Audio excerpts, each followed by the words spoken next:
What is up, everybody, and welcome back to the Triple H podcast, a very special episode of the podcast today. It is March. It is the Happy Hour Hoops March Madness show. We're going to do a little bit of NBA at the top, but it's going to be strictly March Madness after that. And as you guys know, Happy Hour Hoops is brought to you by WinStreakz.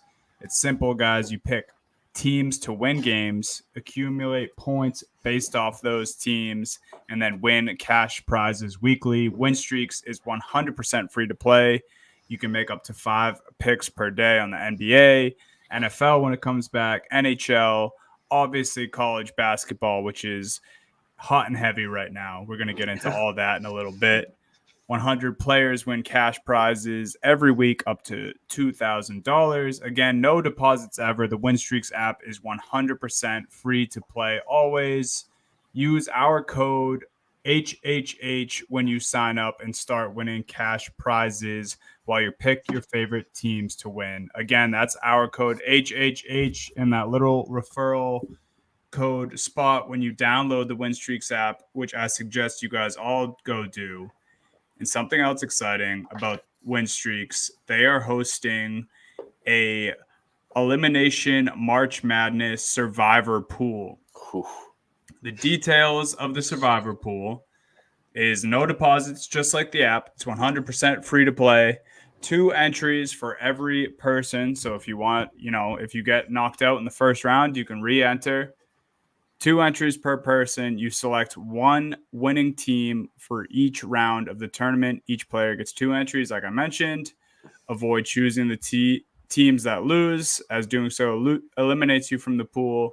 Continue making selections for each round until you are the last participant remaining or until the pool concludes. And the winner gets $1,000 cash.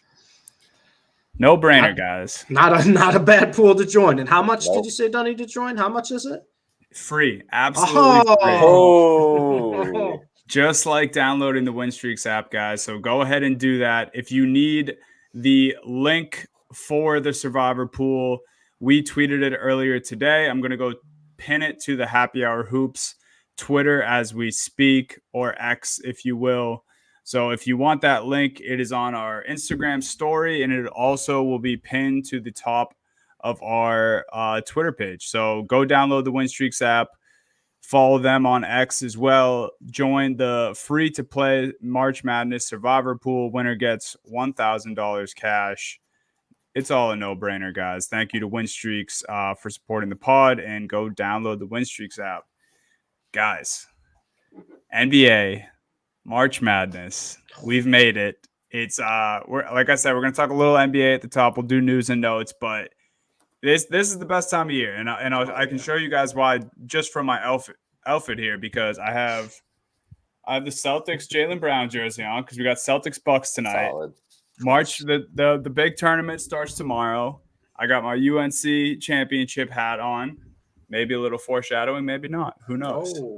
But this is why this is the best time of year for basketball, best time of year in general for sports.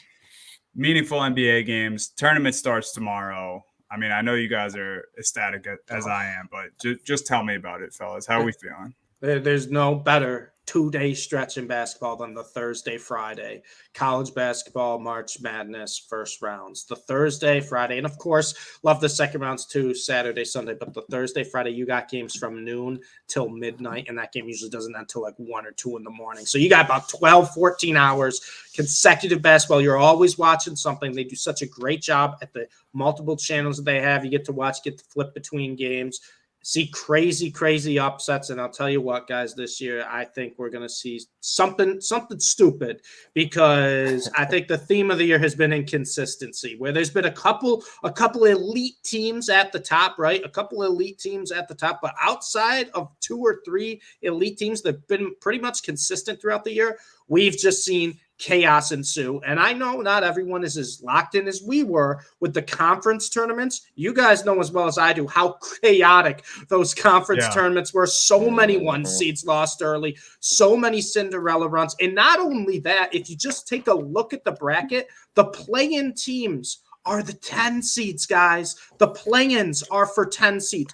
You go back a couple of years ago, we're looking at 11, even 12 seeds for play-ins. So the bubble shrunk like crazy, which means you had so many unexpected conference champions.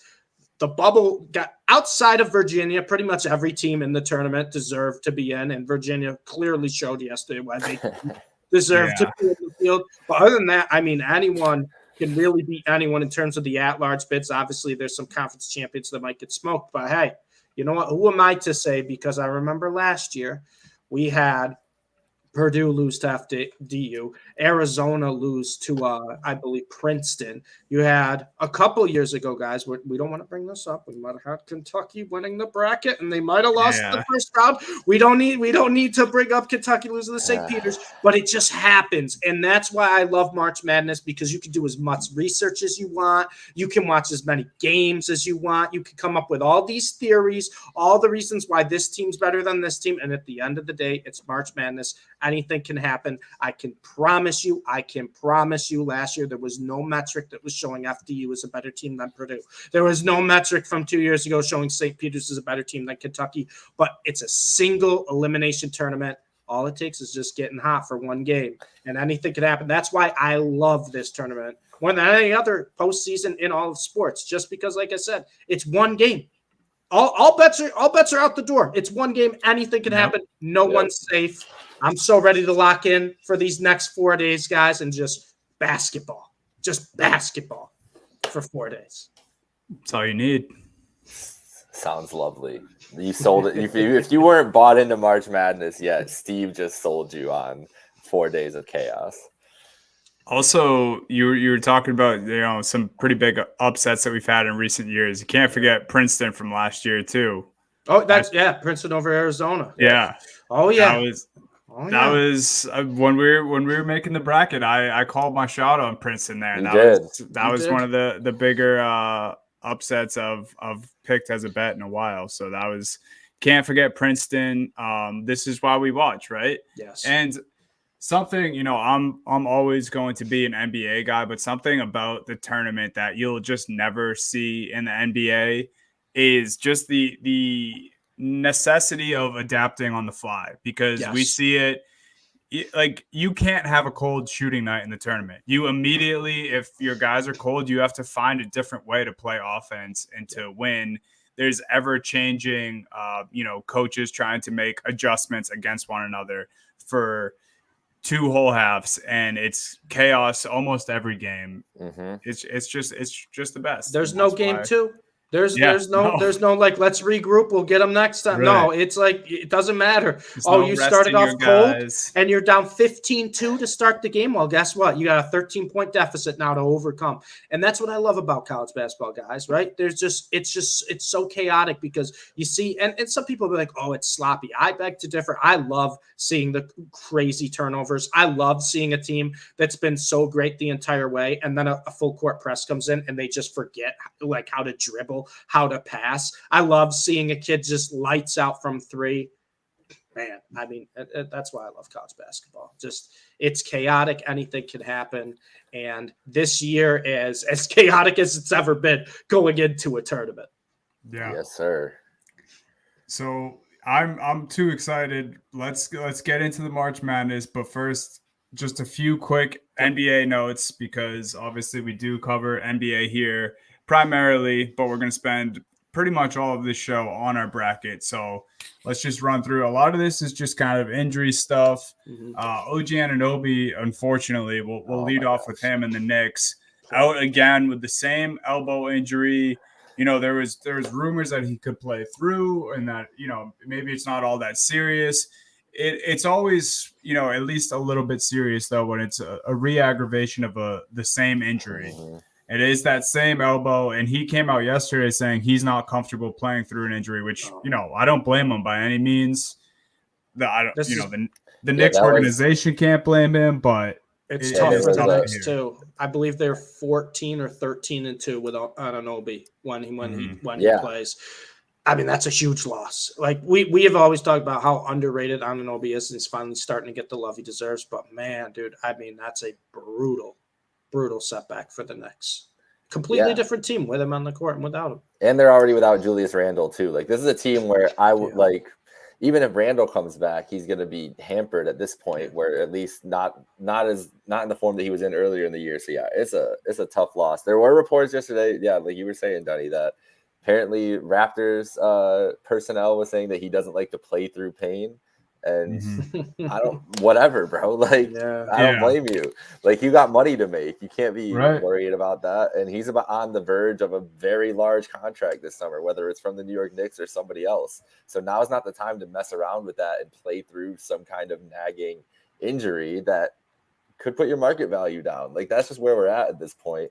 I think he'll be back at some point. I bet you he probably tries to play in the playoffs. Yeah, like, I could see him doing that, but they're not. The thing about the Knicks right now, they're 3 games back, I think, of Cleveland, 2 or 3 games back. It's going to be hard for them to catch and surpass them without OG and Randall. But even if they do, would you rather play Orlando at the 5, or would you rather play the Pacers or the Heat or potentially the Sixers and Joel Embiid, who are looming in one of those spots? Like, I, as a Cavs fan, am terrified of the scenario where Embiid comes back, is a monster. They end up the 6th seed. And then you're playing the team who was the 2nd best team in the East all year in that round. So it really is like the seeding is going to be crazy, and it might work out better for the Knicks, honestly. Yeah. The Magic are only a half game behind them right now. I know. That's nuts, man. Both on a 4-game win streak. The Knicks Magic are been great. Yeah. And the Knicks are lucky that Brunson's been able to do what he's been able to do the last 3 games. I think he's averaging 40 points over the last 3. Man. So, yeah, I mean, the throw in the OG Anunoby injury just make that middle of the pack in the East that much more interesting. Another injury from the East, another injury for your Cavs, Jake. But Donovan Mitchell will need a procedure on a nasal fracture he suffered earlier this week. He'll be evaluated in a week. This is the blessing here, or, blessing and a curse, I guess. But, Mitchell, he had the knee scope a few weeks ago, said he would be back on the court after, 3 or 4 games. That was pretty much true. He came back quickly, which isn't always the case. Hopefully, this nasal procedure is the same thing. He'll be evaluated again in a week. Hopefully he can play shortly after that. Jake, I know you talked about if we get a masked Donovan Mitchell, that might be something special. You never know. I mean, I think at this point, with the injuries the Cavs have had, and whether it's, Garland at the beginning of the year and Mobley going down a couple times, now Mitchell having these 2 weird injuries, if anything, it just speaks volumes to what they've been able to do this year. Dunny, thank you so much. I'm in this Cavs chat that there's like one I'm like the middle ground. I have a too optimistic of a Cavs fan and the most doomer Cavs fan. That is the dynamic we have. And that's what I said. Is the doomer Eric? Yes, of course it is. And he's talking about today, like sending this thing in about how the Cavs have missed like the 7th most, whatever amount of games they have missed is like top 6 or 7 in the league for players. I'm like, bro, they're 3rd in the East with those many games. Think of how good this team was if they'd be healthy. That's the only thing I can think about. Is like that's exactly what you're saying. Like the grit and how this speaks volumes to what the Cavs have done. Just their style of play. Like they will just grind the shit out of you. If they don't have their stars, we're just going to slow it down and muck it up. That's what they did Sunday against the Pacers. That game was 108-103. That Pacers team scoring 120 every single game. Like they just mucked it up. It was a gross game. But it also speaks to the fact that they've got a bench now this year too. Like that's what they did. And you can complain, Cavs fans can complain about Niang. They complain about Strus. You can complain about Dean Wade and all these guys. But they don't need to be on every single night. What they needed is to have some guys on that bench beyond some nights, and a Sam Merrill who was not supposed to be a contributor on this team and obviously has been. So yeah, Dunny, it speaks volumes to just where the Cavs are at. Does that mean they're going to beat the Celtics? I don't think so, but it's a race for 2nd best in the East this year. If they can win a series, like if they beat the Bucks in a series in the 2nd round, I'm sorry, no Cavs fan should be. That's a success for the year. Like if they make the Eastern Conference Finals, the way this year has gone. So I know Donnie's really devastated talking about all these Eastern Conference injuries right now with a Celtics banner just on the wall behind him. And it must be so tough for you, Donnie, talking about all these Eastern Conference playoffs. I don't root for injury. I'd be I'd be cool with whoever's in front of us. But yes, noticing the banner, 2008, last one there. Hopefully we can add another number this year. That's all I'll say. We'd be stupid to not bring up the Anthony Edwards dunk of a lifetime. I just want to get this out of the way. Fuck everyone who's saying that it's not a dunk because his hand didn't touch the rim. He didn't flush it in. It's like, are we serious? That's borderline more impressive. He injured John Collins from it, bro. He gave him a concussion from dunking on him. Did you see just the look of John Collins' face, too, as he's getting dunked on? I mean, yeah, and then like the image after him, just I know he got a concussion, so it's not really funny, but it is just the imagery of all the still images throughout the dunk, and then him just kind of like putting his head in his hands at the end of it. Then Ant with a dislocated finger staying in the game. It was beautiful, man. I'm okay. I'm okay with not touching the rim, right? If it looks like a fierce dunk, right? Yeah. If it's one thing you chuck it, but it looked like in real time, it's like, oh my Lord, what did he just do? So I'm okay with it. But I mean, that's Anthony Edwards for you. Once a year, we're going to get something like this from him. Yeah. And if it hasn't been look at that still look shot, where he is, bro. That literally looks like a scene, like a still image or a image grab out of Space Jam, where they're just the Monstars are just extending their arms to dunk.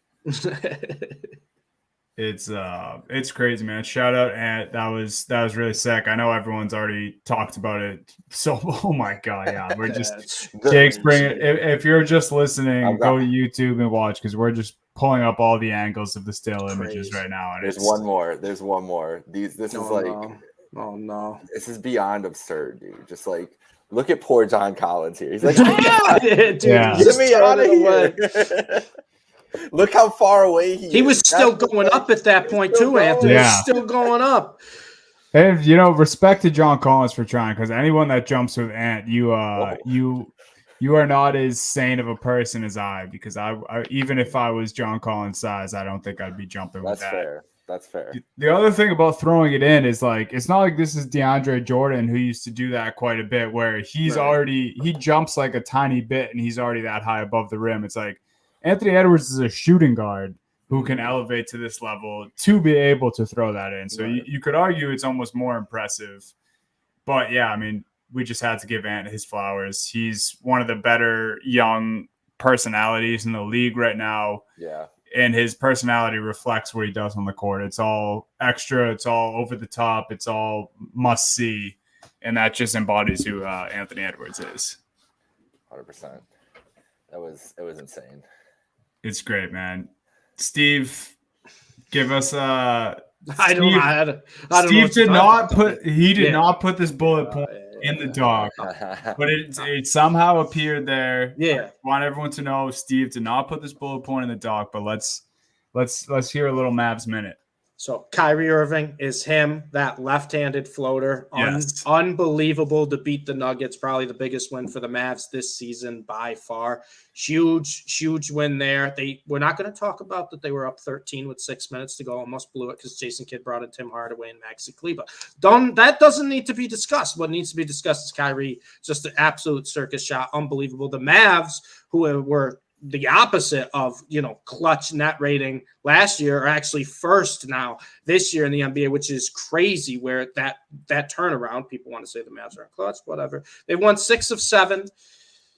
Luka MVP might be back on. I know he had a bad shooting night last night. We're not going to talk about that. He's still at 16 assists. All these people on social media trying to say, oh, Luka won 6 of 20. So yeah, he had his worst shooting night of the season. I get it. He's still at 16 assists. I don't want to hear it.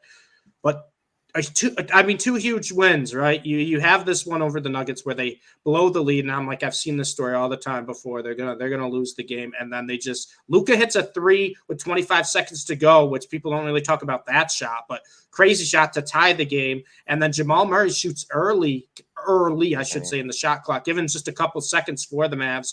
Where Kyrie Irving, I mean, just look at that still image, right? I mean, insane. He's not a left hand, by the way, guys. Just want to put that out there. That's not his dominant hand. Unreal floater. They beat the Spurs last night in a game where, didn't play too great offensively. Dante Exum played well. Kyrie played well. Luka could shoot well, but they still beat the Spurs. And now they got 2 games coming up against the Jazz and 2 games against the Kings. And I'm looking at it right now. They're they can get a 6 seed. They can get out of the play-in. They're tied right now with the Kings. They're tied with the Kings. 4 huge games coming up, 1 6 of 7. This has been the story of the Mavs season, just streaks, right? They'll win 5 of 6, then they'll lose 4 of 5. It just feels like they've been going in streaks, but I'll tell you what, man, they have a chance. And if they do move up there, then I better see Luka back in MVP talks because I'm tired. I'm tired. Shea being the favorite now. It's college basketball today. That is for a whole nother time. But the fact that he's the favorite now is just says all you need to know about what they think for the NBA MVP award. Because there's no reason Jokic should have fell out of it. And the fact that Luka's still third, at least he's third now, but the fact that he's still behind. No. One thing on the Mavs shot itself Oh. is that Kyrie's definitely practiced that a million times. In his life, 100%. Kyrie Irving. 100%. He's taken that shot so many times. He knew that he was going to that exact shot. Like, if there's one man who has practiced every single machination of a shot, it's Kyrie. And it was the most insane. Like, because I was not watching this game live, and all of a sudden I had checked my phone 10 minutes later, and you guys had blown me up, and my brother had texted me and were like, "Did you see the map?" I was like, "Okay, something crazy happened." And that was the last kind of Kyrie play I was expecting. And then I was like, but if anybody's going to do that, it's Kyrie. Yeah, like it's that's Kyrie. And he's been 25-5-5. And Bill Simmons, he played last night. He has now played 19 straight games. This is Ryan Russillo brought this stat up. It's the first time he's played 18 straight games since 2016. Steve, crazy. 2016. But good, he's locked in. Year. He's locked into the Mavs, which is he loves it in Dallas, and Dallas loves him.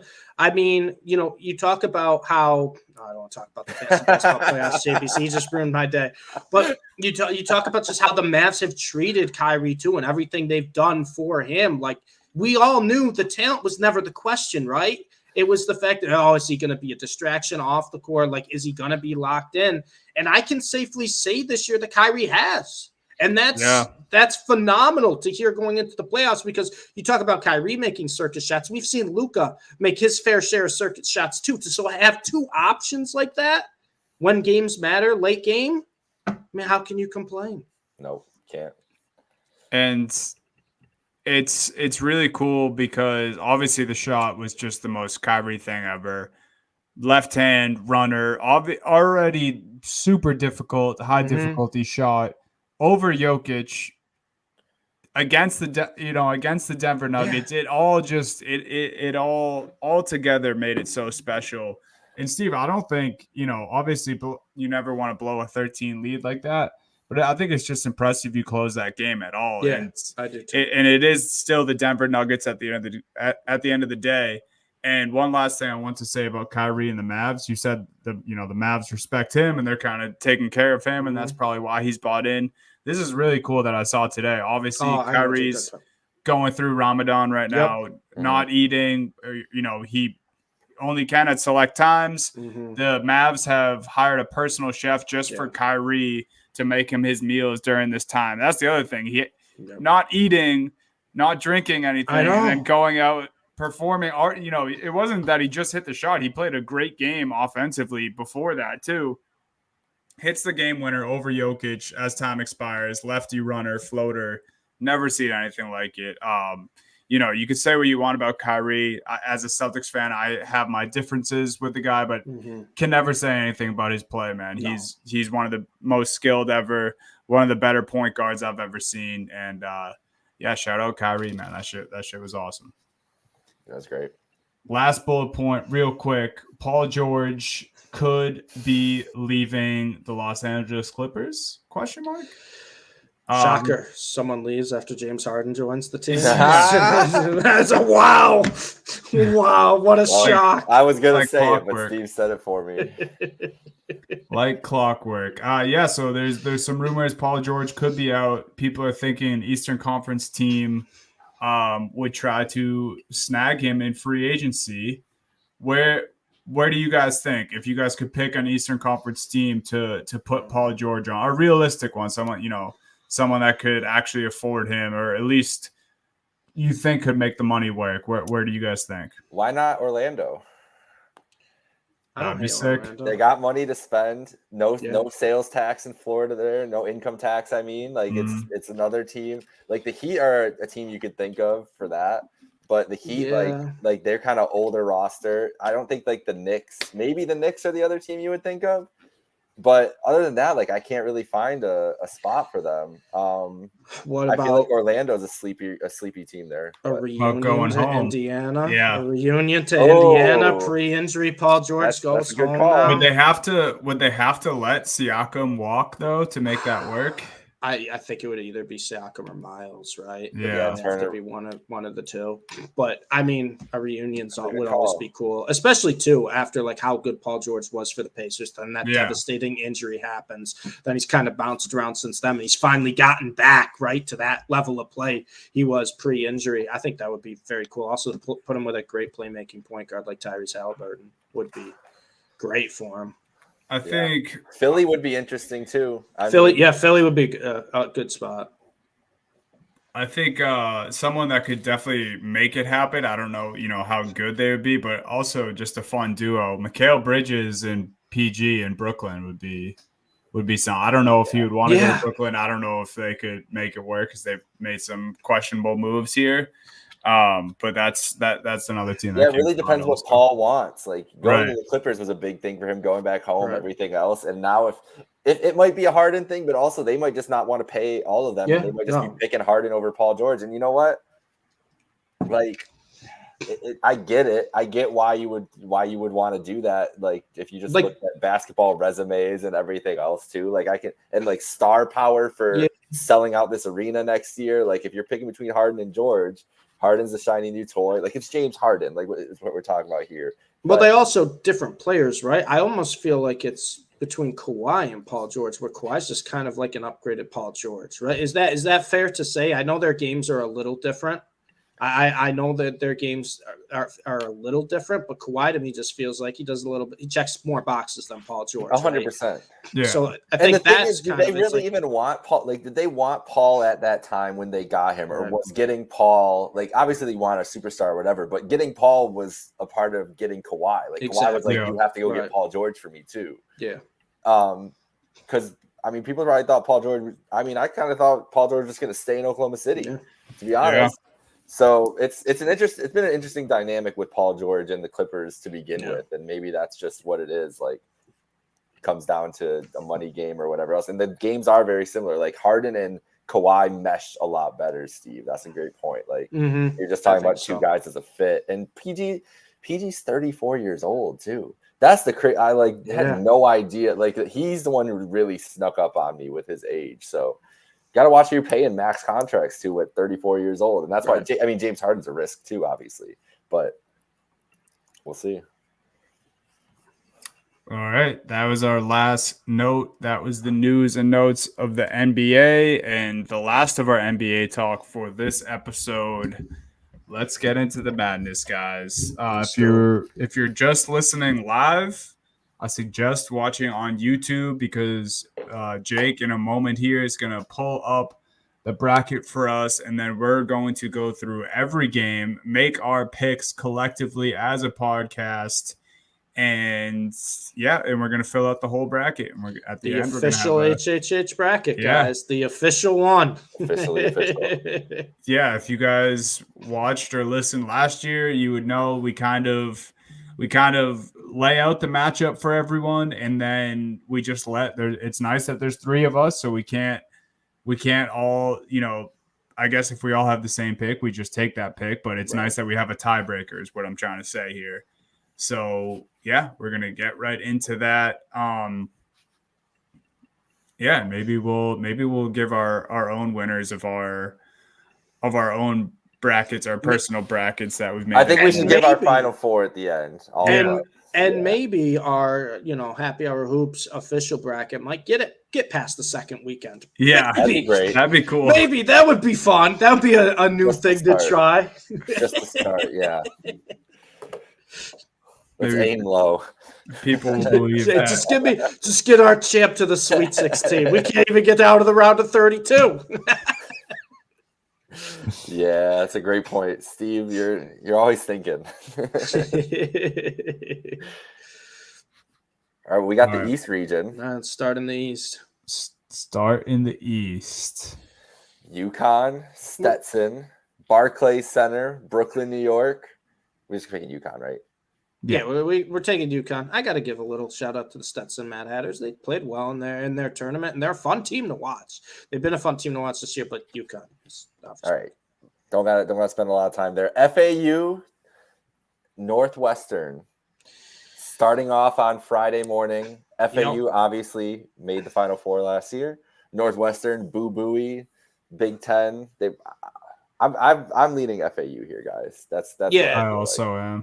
They're bringing back the majority of the guys that took them to the Final Four last year. It's experience that kind of plays out for me here, and also FAU. I mean, 8 seed is. I thought they would be a little lower based on what they did at the end of the year, but when they get going, they can play with anybody. So I'll take FAU. Dunny, anything to add on FAU? I have FAU in most of my brackets there. Okay. People forget FAU beat Arizona earlier this season.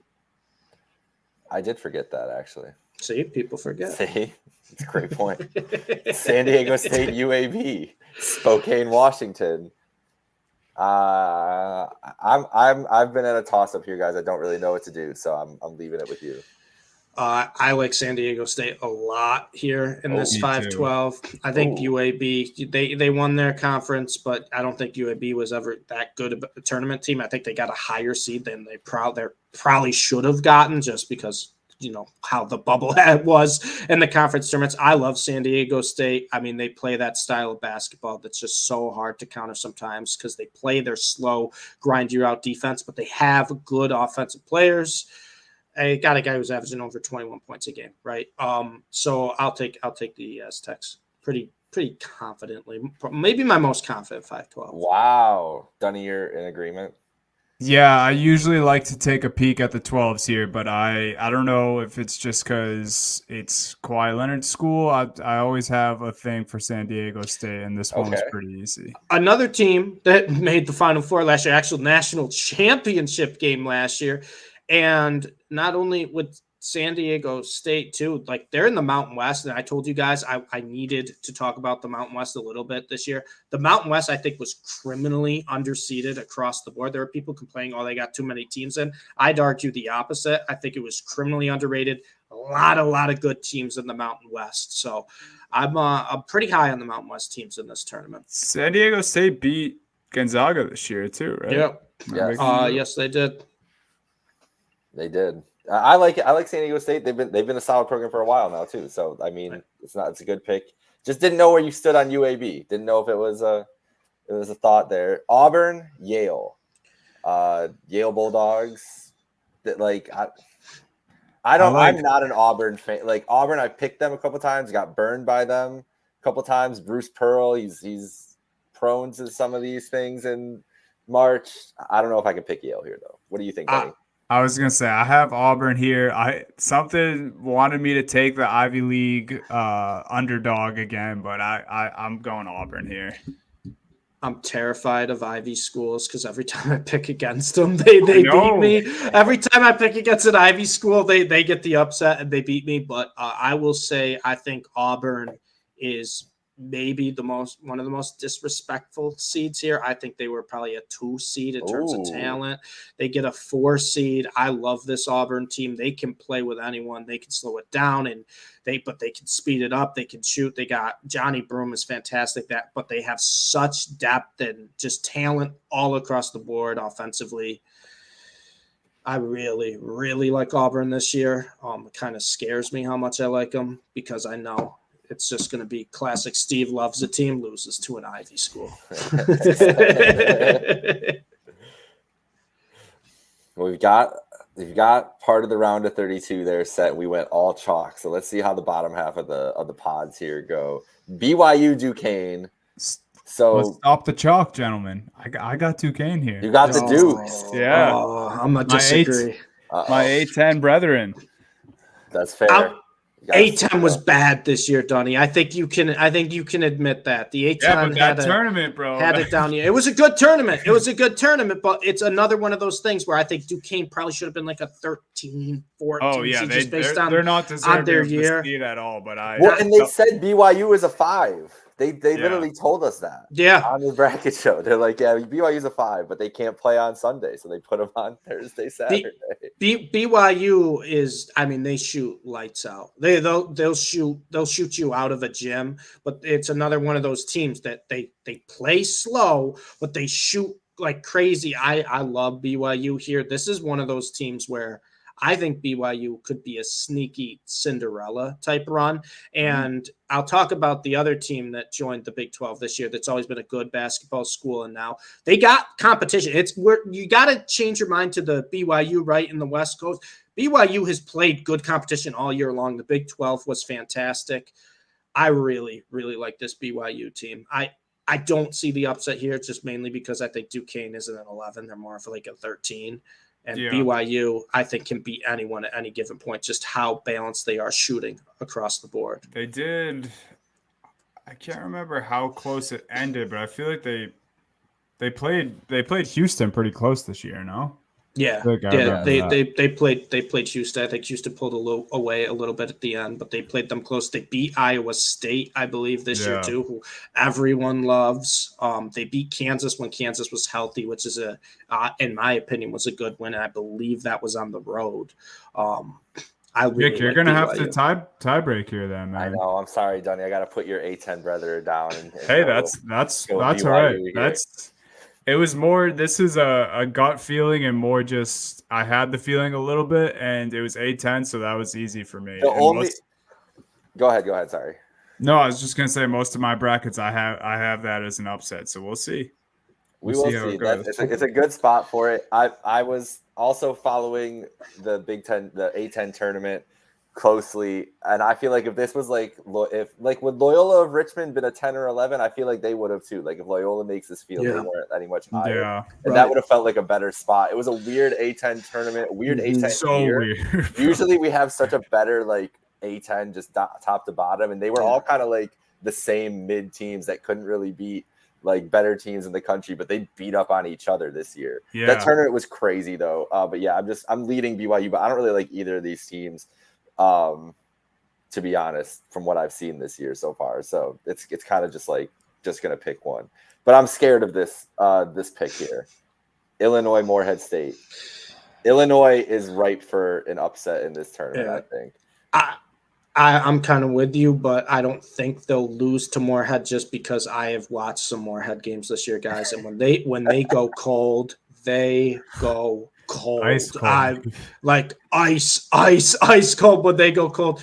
I think Illinois will get by them, but this will be probably my theme going forward. I'm fading the Big Ten. I think the Big Ten had a really down year this season, and I think it was kind of overshadowed by just how Purdue was. Purdue played great out of conference. Don't get me wrong there. So Purdue proved themselves out of conference and kind of dominated the conference, but I think it drops off very hard. I know Illinois was kind of the second best in the Big Ten team.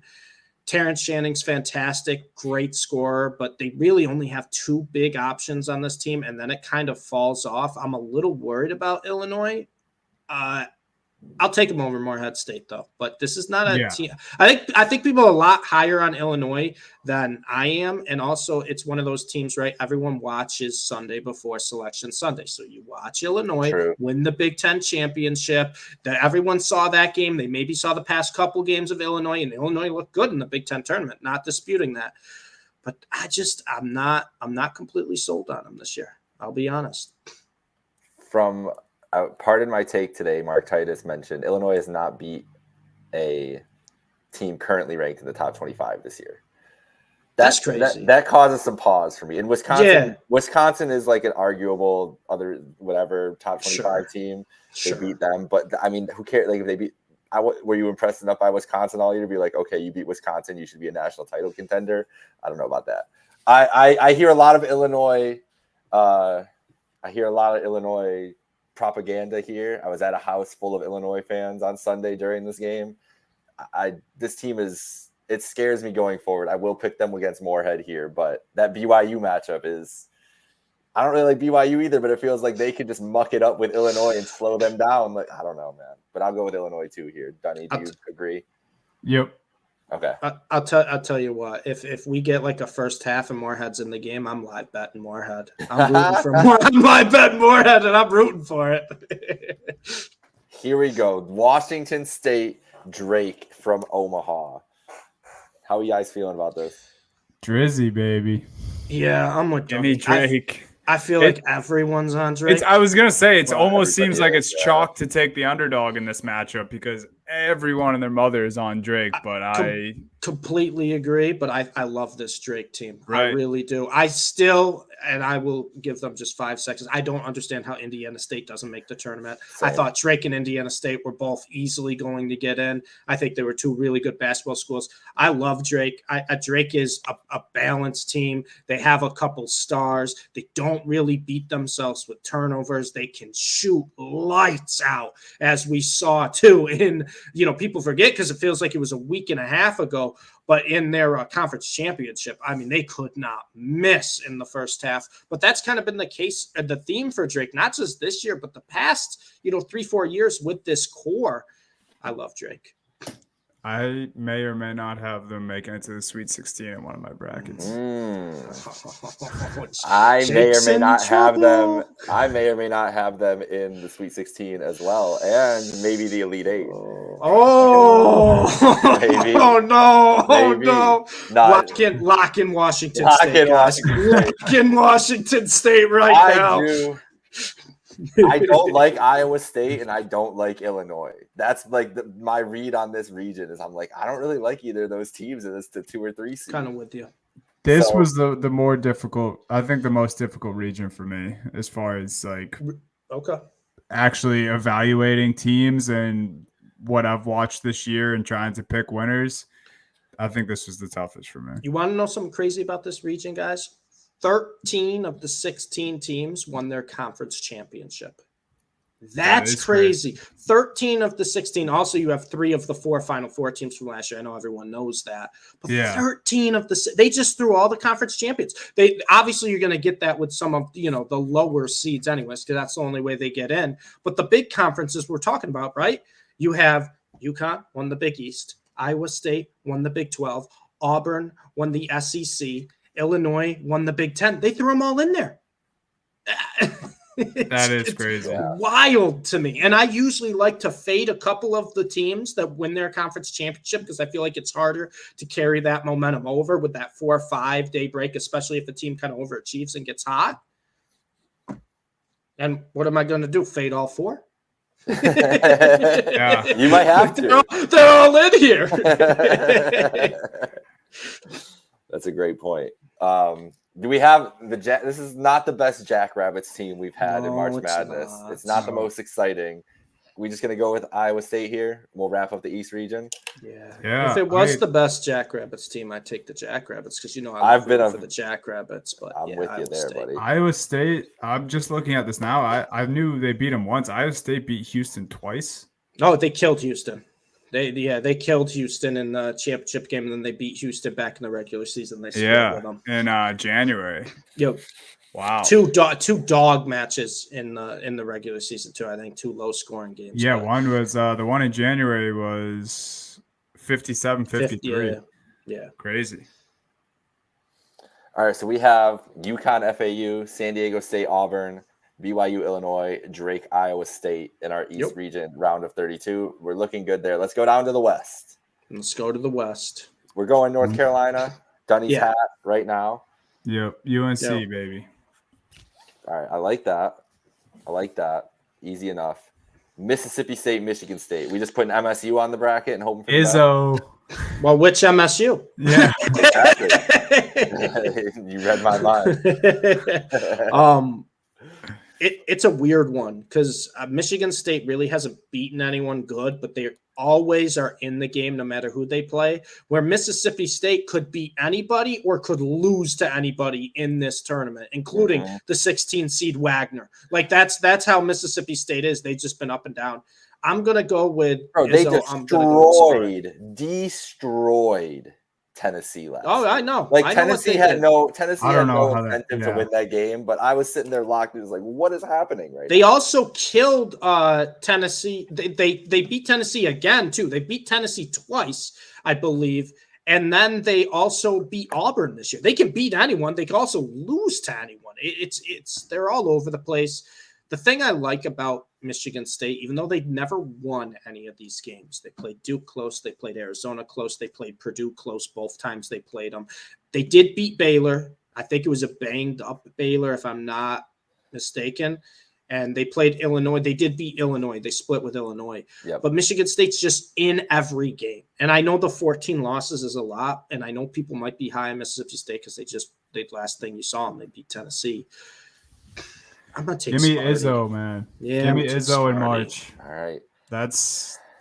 Sometimes that's how I gotta break these things down. Yeah, right. Also, a juicy Saturday North Carolina Michigan. Oh, everyone wants that round of 32. Right. Yeah, everyone wants that. That's a good ratings right there. Especially CBS. Good ratings. CBS wants that. Yeah. I'm going with St. Mary's in this game. I'm pretty locked in on St. Mary's in Spokane. I'm taking Grand Canyon. Oh no! This is your 12-5? I'm taking Grand Canyon. Oh, St. Mary's. Here's the thing I got to read to you. They were part of a solid metric. Go ahead, Donnie, and I'm gonna find this while they go. Steve's making this hard for me because this is a 12-5 that I stared at probably longer than any of the other 12-5s. Mm-hmm. And I even still to this point, I don't really know where I'm at. I think just for the sake of our bracket, I might just lean Grand Canyon because I almost did it in a couple of my brackets. I think only one of my brackets I've selected Grand Canyon. So let's do it again here.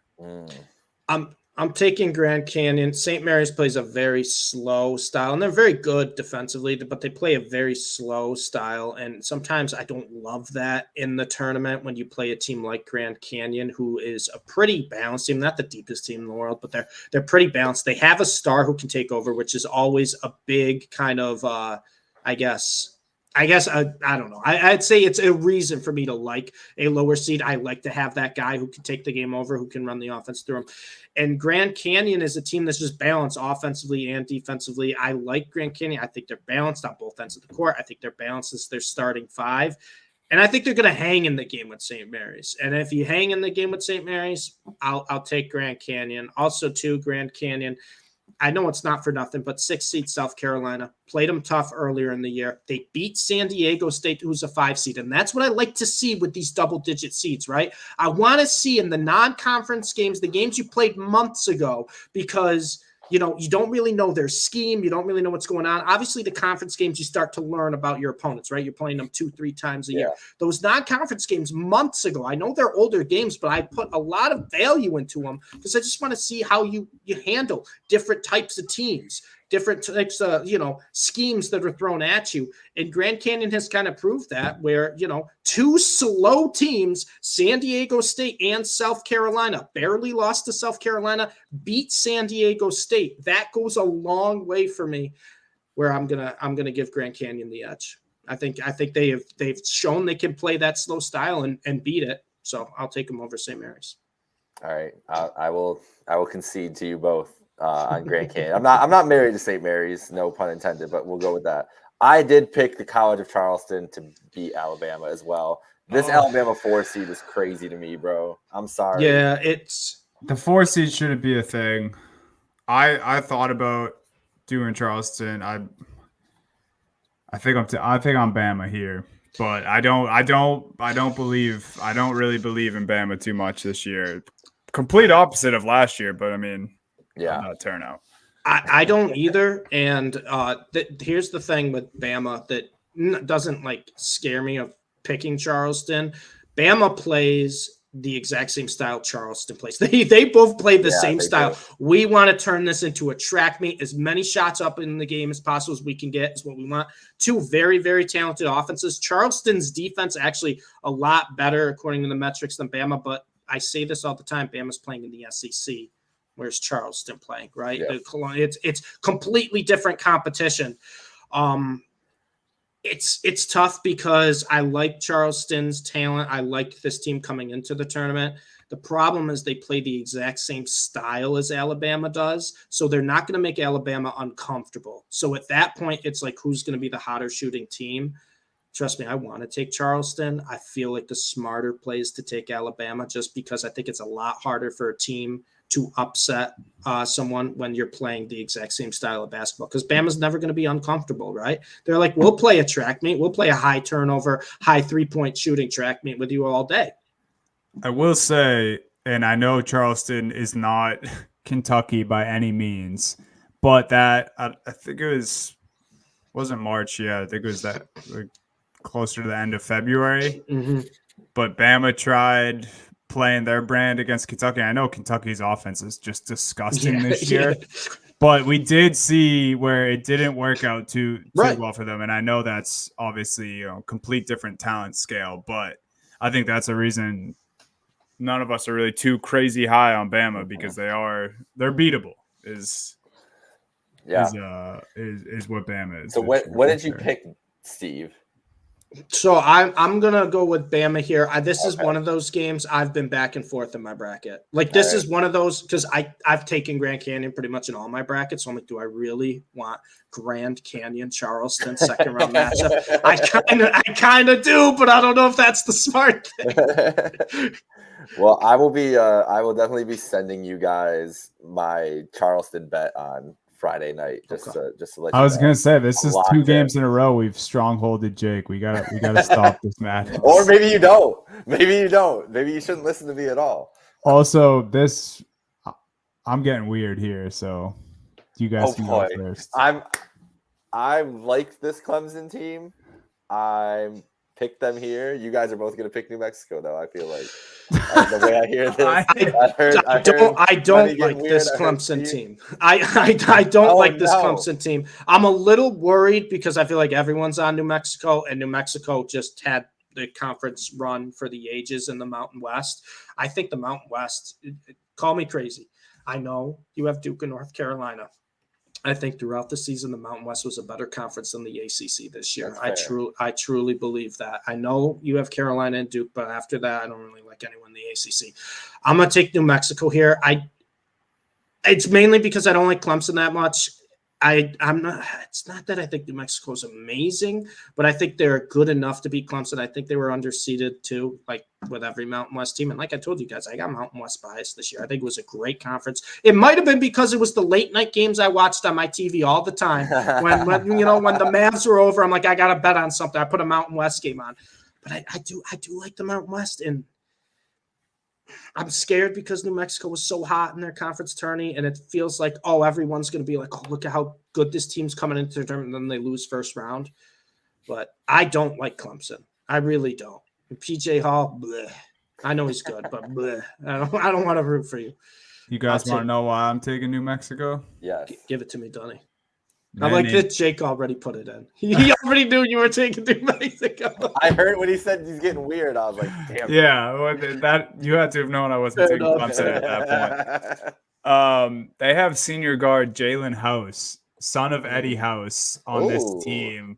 And I saw a clip 2 or 3 days ago from over the weekend during the tournaments.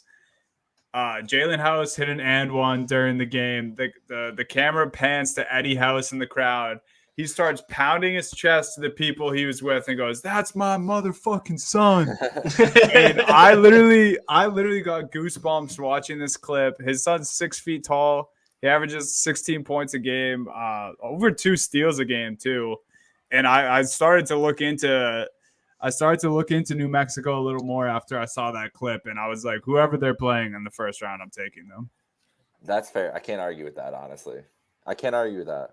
I'm not married to this Clemson team either. I'll just say that. I just have liked Clemson the couple times I've watched them, which really were just against Duke and North Carolina, who they played well all year. So yeah, that's fair. That's my Clemson exposure, really. Was not really watching them a ton. I trust Steve's Mountain West. I know how much Mountain West tape Steve has ran through this year. Yeah, so hey, that's too much Mountain West. I'm not arguing. Bracket's done, bro. Are anybody taking Colgate here? I'm going with Baylor. I'm not picking the upset. I'm taking Baylor. Colgate's always a fun team. Colgate's always one of those teams that's exciting to watch. And, they didn't really do anything crazy out of conference. They beat Vermont, who's in the tournament. They played Syracuse tough, nothing really crazy. Baylor, though, has been injured this season. It's finally starting to get healthy come tournament time. So I think they're kind of a sleeper team coming in tournament. Really, really good guard play and really good offense. Not your typical Baylor team. I like Baylor a lot. I really do. I think Baylor's a team that people are kind of overlooking, but they're healthy, and I think they were a 3 seed for a reason. All right. Good enough for me. Let's go Baylor. I go. do have some Colgate buddies, but I don't think they listen, so they won't be too hurt. Fair enough. Dayton and Nevada. Give me my A10 brethren here again. You know where Steve's going. All right, so this is where you guys strong arm me and take Nevada. No, I'm going Mount West. I'll let Jake decide. I'm taking Dayton. I'm sorry, Steve. Let's go. It's okay. Going Dayton. Flyers. Okay. Going Dayton. That's just a gut feeling. Dayton's been impressed me enough this year. I don't know. I'm just leaning towards it. I might still have a sour taste in my mouth from picking Dayton to win the A10 and what they did on the basketball court. I had them to win the A10 too. Yeah, so that might. I be feel wild. that. This one should give us some pause because of what happened last year, but I'm not being silly. I'm taking Arizona here. Yeah. Neither am I. I'm taking Zona. The only thing that terrifies me, Long Beach State beat USC on the road this year and went to San Diego State on the road and gave them a game. So I know USC isn't in the tournament, but USC, I believe they beat Zona this year, or they played them tough. I think they beat them once. This kind of scares me because, like I said, it fits the mold of this underseeded team knows how to play, better competition. But I like this Zona team a lot, and I'm gonna eat my words for like the fourth straight year. I like this Zona team is up. I know Caleb I do. Love, man. You really I know love I do. Arizona. Caleb, they got size. They play fast, but they put a lot better defense than they did last year. Caleb Love's a star, can take over. They can shoot. Long Beach State money line, take it, guys. That's like John Rothstein said this is the region of drama because if North Carolina and Arizona play each other at the end of it, I'm hoping we need it. I'm hoping we get that. I really want to see that. That would be crazy. So we got North Carolina, Michigan State, Grand Canyon, Alabama, New Mexico, Baylor, and Dayton, Arizona. We'll come back around, make the rest of our picks after we get through our preview here. Houston, Longwood. Houston. Cougars. Houston. Some of these will start to get a little. Houston will hold Longwood to 35 points. That's what I'm anticipating, honestly. But shout out Longwood. Congrats on making the tournament. Oh, wait, what's going on here? Bracket, get back here. Sorry about that. All right. Nebraska, Texas A&M.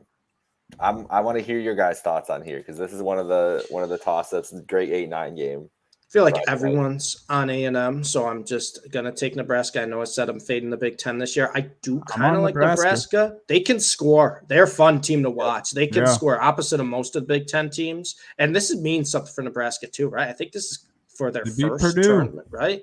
They haven't won. Yeah. So this is a big, I think, game for Nebraska. I'll take Nebraska. A&M, they're kind of similar to Mississippi State from the SEC, where they can beat anyone, they can lose to anyone. I'll just take Nebraska. Beat Purdue, beat Wisconsin, beat Ohio State. I know they're not in the tourney, but Ohio State started playing good basketball second half of the year. Yep. Well, I was also leading Nebraska, so we're all in agreement there. I'm right. Sweet. Wisconsin and James Madison, the Dukes and the Badgers. The most 31-3, man. The most public 5-12 pick is yeah. going to be James Madison, and I'm going to fall right into the trap. I'll eat the cheese. Give me James Madison. I love this team. They beat Sparty to start the year. First game of the year, they beat Michigan State. And everyone's like, "Oh, what happened to Michigan State?" It's like, no, James Madison's good. 19-point spread, I think. I believe so. And it's one of those things, right, where, like I said, I want to see how you do against teams out of conference too, because it shows you, not just who you're beating up in your conference. Steve, you can handle notable result at Kent State, 113-108. What a game. What a game. It was like triple overtime. Yeah, I believe it was. They also beat Akron too, who was obviously in the tournament. But James Madison, man, I'll take James Madison. Wisconsin, they had their fun run in the Big Ten, but before the Big Ten tournament, they were bad. And sometimes I think, you just got to forget what happens in the conference tournament because you got that 4 days off. I'll take James Madison. I know it's chalk. It's the chalkiest upset pick of the whole time. Yeah, it's still 12 over a 5 though. So it is. I have Wisconsin here. Truthfully, I just want to mention too, for people who are tuned in, this is the part of my take matchup. This is Big Cat versus PFT. Yes, they're two alma maters. So I do like Wisconsin here. I don't know what it is. I think I've just seen Wisconsin do it in the tournament before. I think I see that red W and think back to 2015. So yeah, I have Wisconsin. This was tough for me. This is a 12-5. I definitely wanted to take a 12. I have in a lot of my brackets, I have Wisconsin, come Saturday when this game happens. This is a Saturday game, right? Yeah. No, this is Friday night. Friday night. Friday night. Sorry. I might be taking James Madison on the money line, but for the sake of this, so Jake, you have to be the tiebreaker here. Well, I'm picking JMU here. I'm also. I like that. I like that for our bracket. I'll take it. I am doing that. I would not be surprised either way. I do think Wisconsin. They've been an up and down team all year, but they can score too. They get hot shooting the ball, but I'll take 30. I love a low seed that's like 31-4. This is 31-3. Yeah, right. It's just like, okay, this team knows how to just win. They just classic win like Belmont. Yeah. The Belmont teams, they're always like 30-3. Yeah. Like I'll just take them. You know what? Sometimes just they know how to win. You know how to get through a game, doesn't matter who it's against. So Duke and Vermont. Is anybody taking the Catamounts here? No, but it terrifies me because it's part of my take part 2 of Hank versus Jake. Yeah. And Jake always wins when it's Hank versus Jake. That's a great point. Vermont's another experienced team. They're always in the tournament. They're a good, balanced team. I'm usually Mr. Anti-Duke. I think talent-wise, Duke is extremely talented this year, though. It's hard for me to not pick Duke. I'm going to go Duke, but like I said, I would not be shocked if Vermont wins. I really wouldn't. I'm taking Duke as well, but I would not be shocked at all, especially this Duke team. They're just a weird team this year. They rely too much on the three-pointer, right? Yep. That's kind of the biggest downfall with Duke this year. Yep. Texas Tech, NC State, guys. I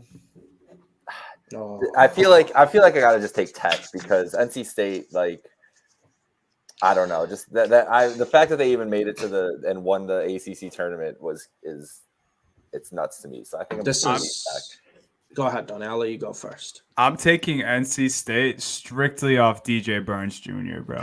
I want to see him. I want to see that man play more basketball, bro.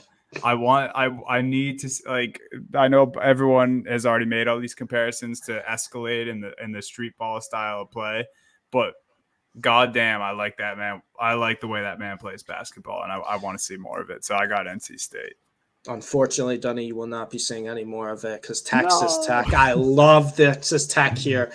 NC State, not a good team. They just had a crazy run in the ACC. I know they beat Carolina. I know they beat Duke, but this team has been so up and down all year long. Yeah, no, Texas Tech is a nightmare matchup for them with everything Texas Tech does well.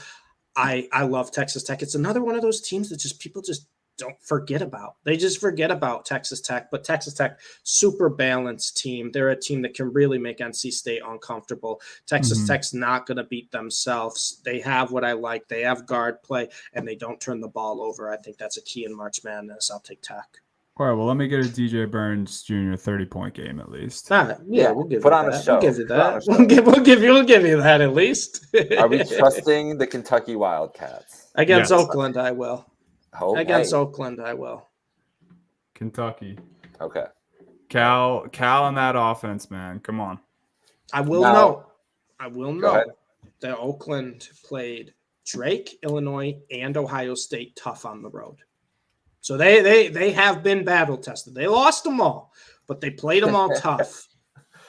But no matter who wins tonight, Steve, you like you like Colorado. We've kind of been back and forth in this game before the show.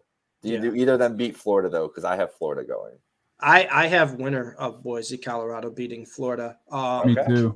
Okay. I love Colorado. I think Colorado wins, and if Colorado does win, it's going to be disgusting how far I have Colorado going in my bracket. Oh. But I like either team. Boise State, Mountain West team, they've been great. They played great pretty much all year long. Colorado has 3 pretty much NBA type level talent. Florida lost their top rebounder for the year with broken leg.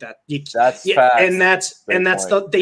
They haven't played a game without him since, so it changes everything. And I think both teams that are going to play Florida have been battle tested, just have very, very good starting lineups and pretty good on the glass. So yeah, give me either 10.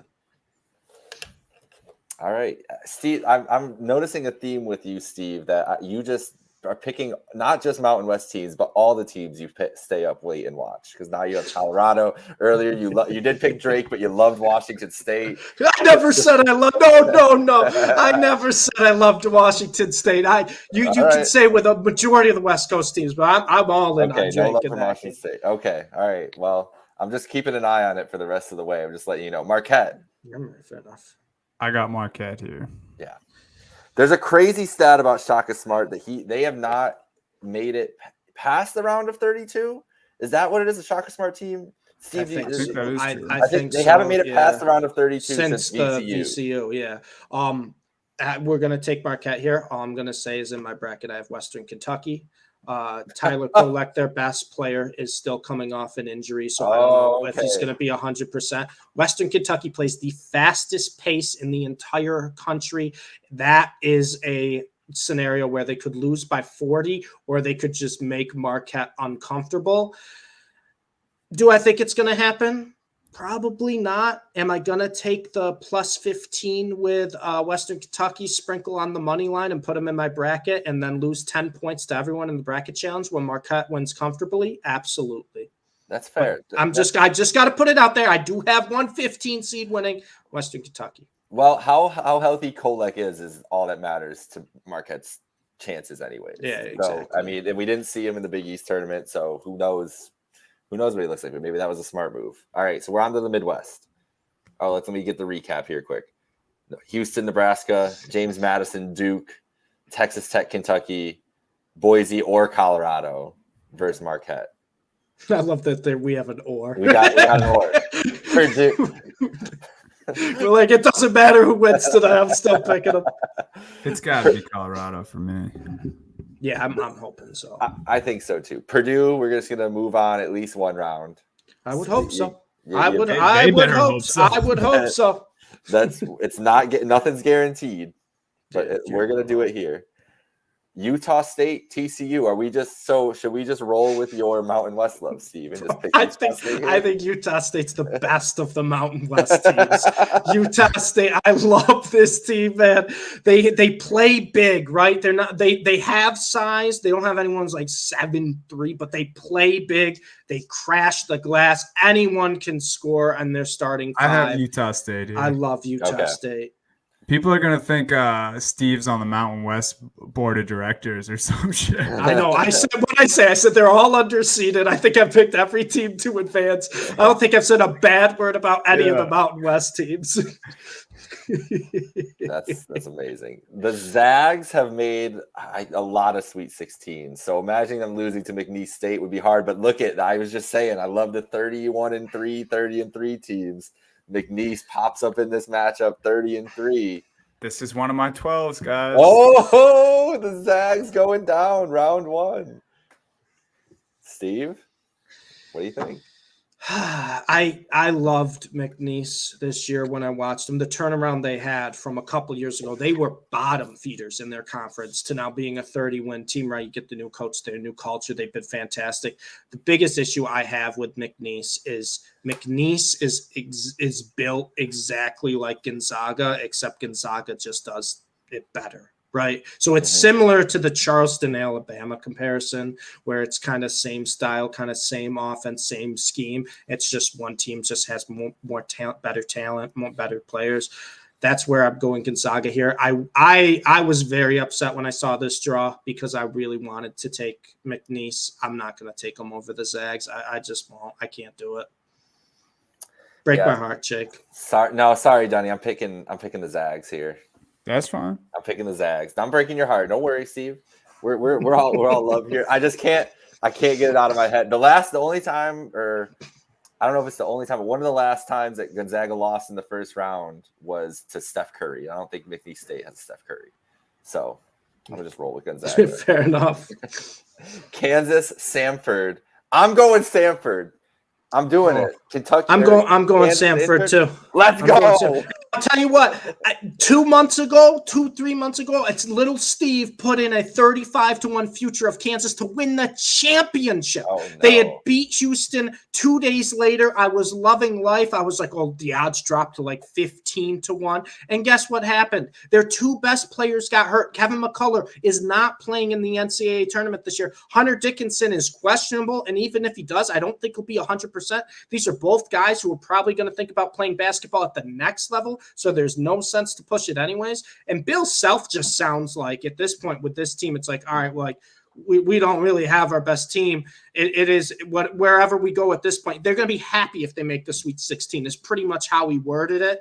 That's not the usual Kansas Jayhawks mindset. And the biggest red flag I had for Kansas when they were a healthy team before I put that future in was like, I love this team. They have no depth. So now you have a team where their biggest Achilles heel has been no depth and you lose your two best players. I think Dickinson might play. McCullough is already confirmed out, and he's pretty much their top 15 NBA draft pick, best player, top scorer. I can't do it. I can't trust this Kansas team. I'm not cashing out my futures because it's like $2 at this point. The books, though, they're like, Steve's not getting anything for this. So let him ride. But give me Samford, another team. I love Samford, man. Samford's a fun team to watch. Hell yeah. Well, you might have convinced me. Maybe I'm feeling foolish now for thinking Kansas.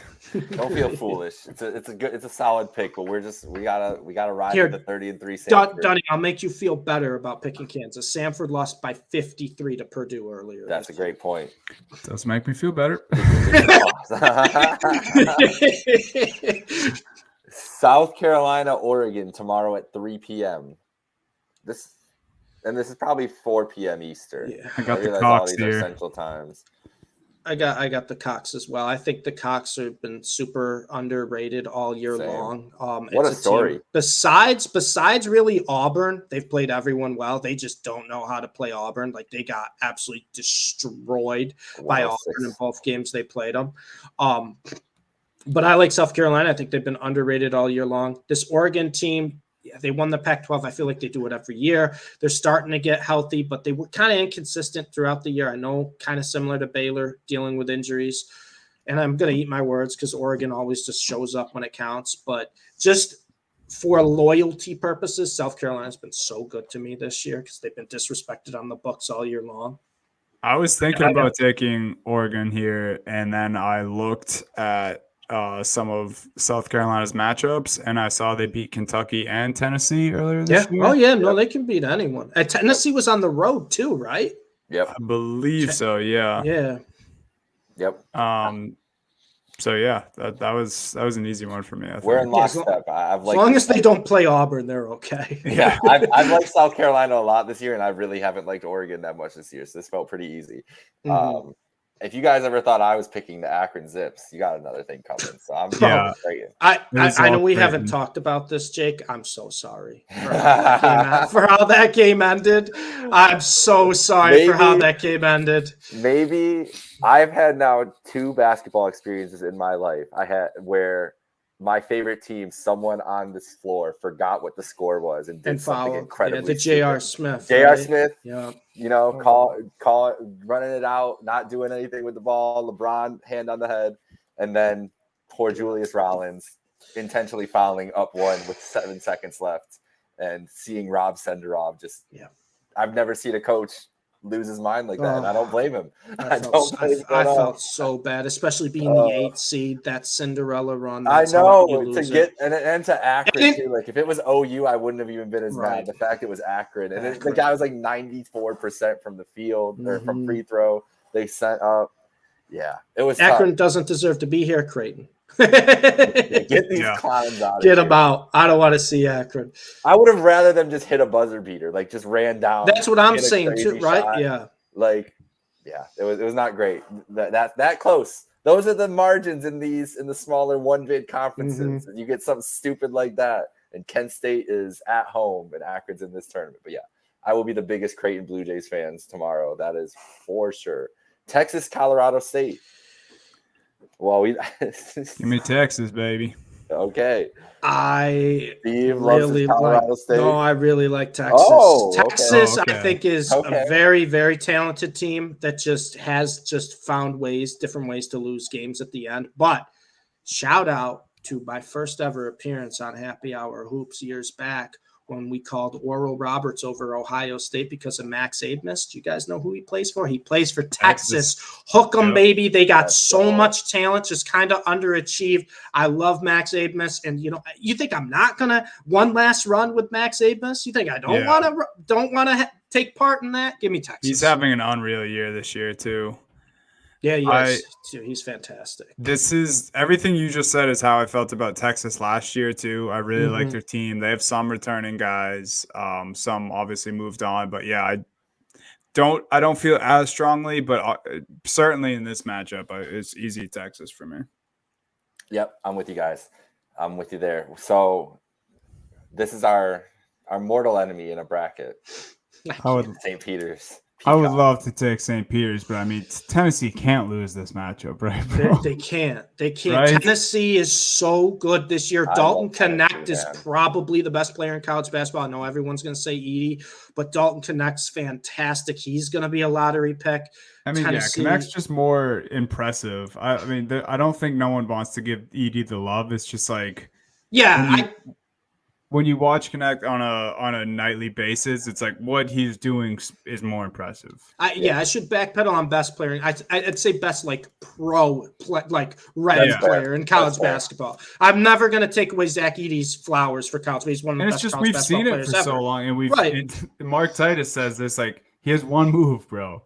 They dump it down to him. He hooks his left arm and he goes up. It's like, he's great. He's fantastic. You can't teach size, but I'm kind of with you, as you know, and that's a good way to put it. Like pro ready, strides at the next level. Dalton Connect, you can see that.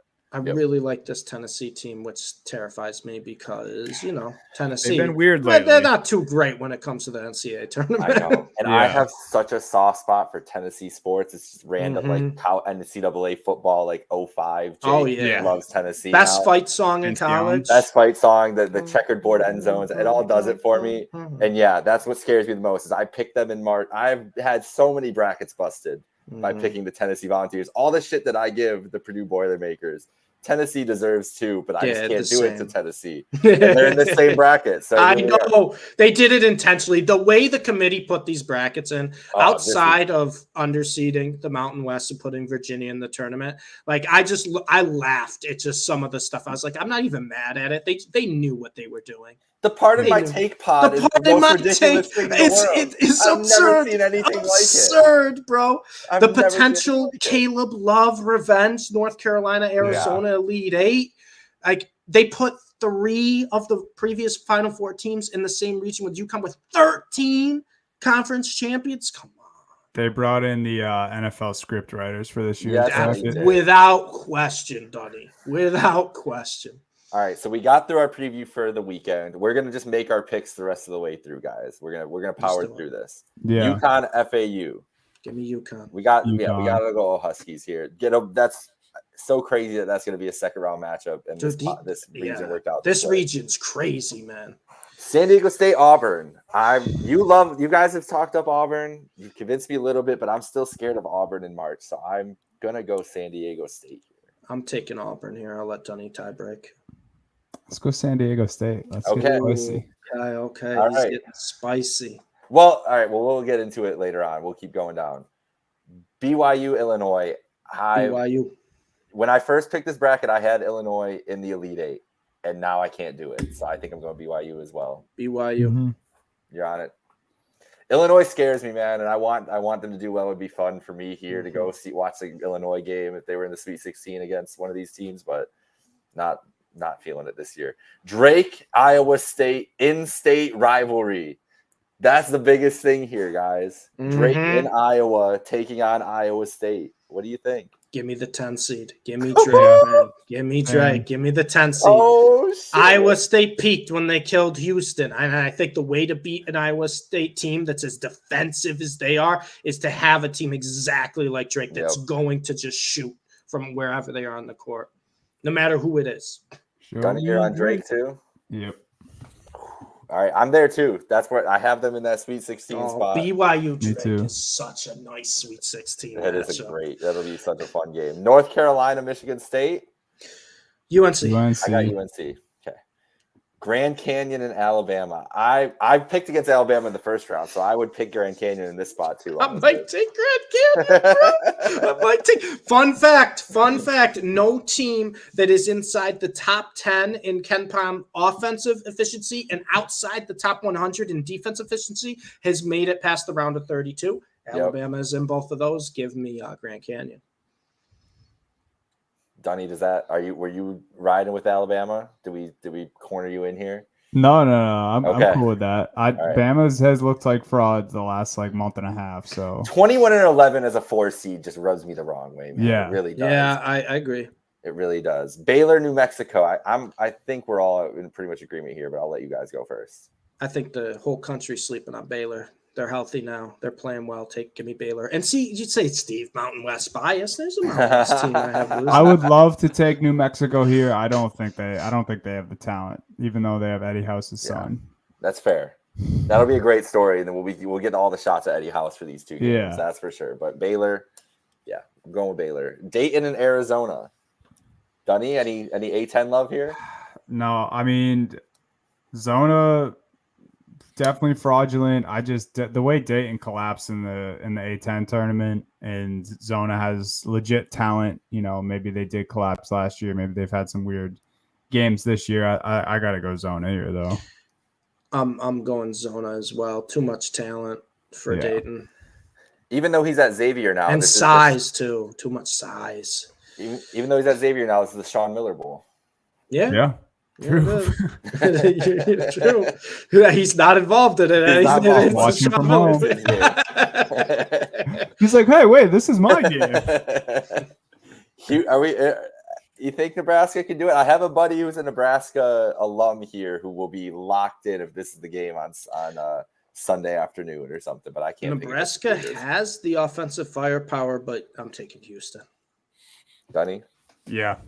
All right. Houston. On to the Sweet 16. Can the Dukes get it done against Duke? Duke versus Duke.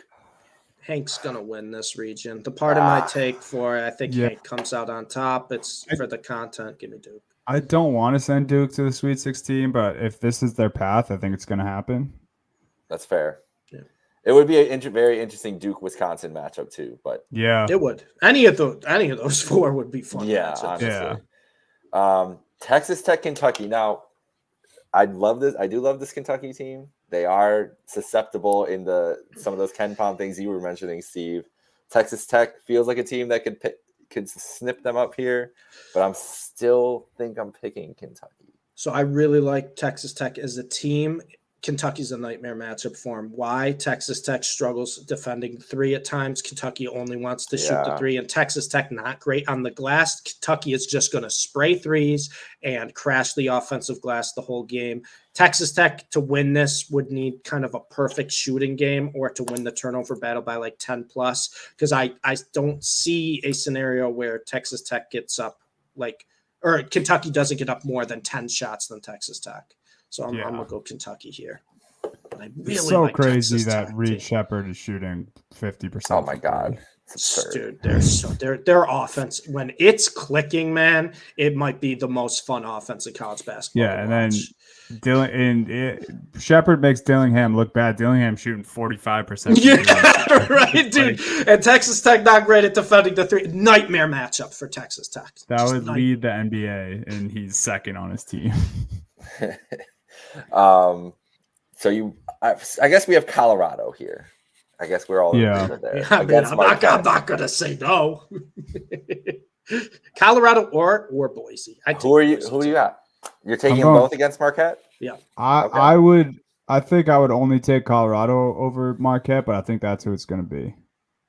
Yeah, I'm taking the 10 seed to the Sweet 16 regardless. Yes. Also, too, because I took Western Kentucky in my bracket, so it's like I got to take the 10 seed. That's fair. You know what I mean? That's fair. So, yeah, that's a good bet. I love this Marquette team if Kolek's back. Marquette's also one of my sweet spot teams that I just always follow along, especially here. But I don't mind this upset, especially if Kolek is not 100%. If he is, I think that Sweet 16 matchup, Kentucky-Marquette, is one of the best games of the tournament. I'm very excited about that. But we'll go with it. We'll ride with Colorado. Purdue, Utah State. Can Purdue make it to the Sweet 16? I have Utah State. I do. I have Utah State. I know it's stupid. I know this is probably going to be the year Purdue makes a run. But my thing is Purdue is a completely different team when Edey's on the court and when he's not. And I'm not saying they don't have decent players around him, but their entire offensive dynamic changes. Utah State, a deep team. Utah State wants to play physical. Utah State is a balanced team, and they are not going to be afraid to put multiple bodies on Edey. I love Utah State this year, guys. I really do. It's stupid, but I love Utah State. Dunny, what do you think? Oh no. He's muted. Mute monster? No. Or just personal mute. Okay. Can you guys hear me? Oh, there he is. Oh yeah, he's back. I got Purdue. Oh man. Sorry that mute I was like, oh, he's drawing this out. I know where Dunny's going. They just rips my heart out. I don't know, man. You know what Dunny just did there, Jake? Is he took the Mountain West, he put it in his mouth, spit it out, and then stepped on it. You know what? I have no ties to Purdue, bro. Go Utah State. Thank you. No, because I was really about it. I was going with it too. Man. We're not. I am not. If there's one thing I've been consistent with, it's fading Purdue in every bracket I've put together, and I'm not starting this year. So this is a perfect opportunity. It's a perfect chance, Steve. We're riding with your Mountain West and Utah State. Gonzaga, can we get them to the Sweet 16? I don't think Samford gets one over Gonzaga. Samford, McNeese, and Gonzaga all play kind of similar styles in my mind. And like I said, I'm going to take the team that has the most talent out of that. So give me Zags. Dunny, no thoughts on Samford? I have no qualms with that. I had Gonzaga losing in the first round anyway, but I don't think if they do make it here, I don't think they're losing to Samford. All right. We're good there. South Carolina, Creighton. Whew. I'm so back and forth on this game. Me too. My heart says South Carolina because I've watched them a lot. I really like this South Carolina team. Creighton they have games though where they look like a top 5 team in the country, and it's so hard to pick against them. I'm gonna go South Carolina just so I make Jake do the tiebreaker. But this is one of those games where I've changed it 10 times this week already. Can I tell you guys something about Creighton? Tell us something about Creighton. I have them going to the Final Four. Ooh, oh, spicy, Dunny! Oh, that makes this even more difficult for me. Dick, just say what you want, man. Just with that knowledge, just pick whoever you want here. Yeah, no pressure at all. They did beat UConn a couple weeks ago. I did pick South Carolina in my bracket, though. Do it. So I got to do it. Sorry. All right. Yeah, no, that's fair. That's fair. I gotta stick true to it. Texas and Tennessee. Oh, don't do this to me. This is hard, bro. This game, I love Tennessee. I love both teams. I stared at this matchup as if teams. Yeah, I stared at this matchup as if it was the national championship in my brackets, because this is how it ended up for me every time. And I really don't know. It's the Rick Barnes revenge game. It's the Rick Barnes revenge. Bro, dude. because I like this Tennessee team. Well, I'll love give you Dalton guys Connect. this. I have Tennessee in my Final Four. Ooh. I do in most of my brackets have Tennessee advancing here. It's tough. I just want this matchup to happen. I won't be upset as a fan watching either way it goes. I think the offensive firepower, when it is done right for Tennessee, could be too much for Texas. I do too. I'm fully ready to have my heart ripped out by Tennessee because I have them going far in my bracket.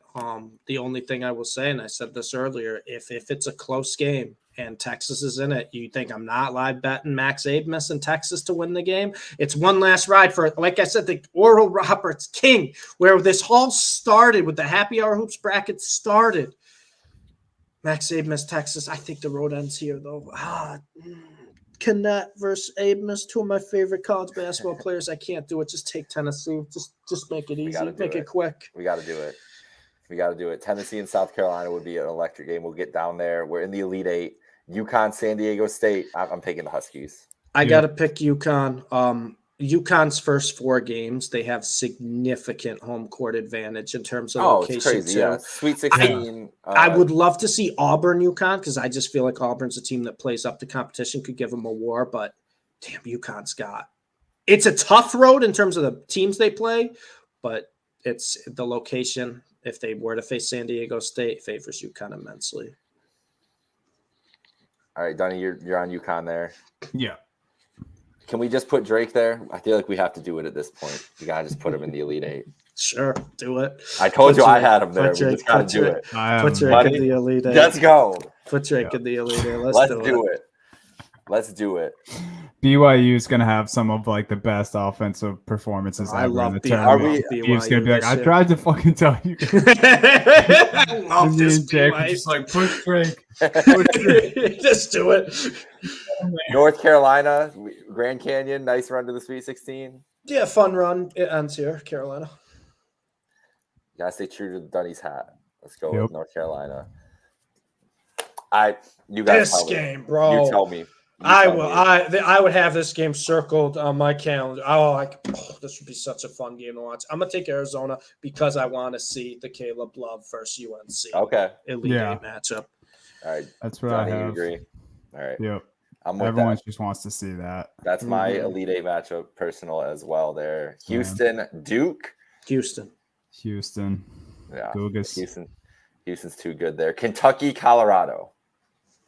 I mean,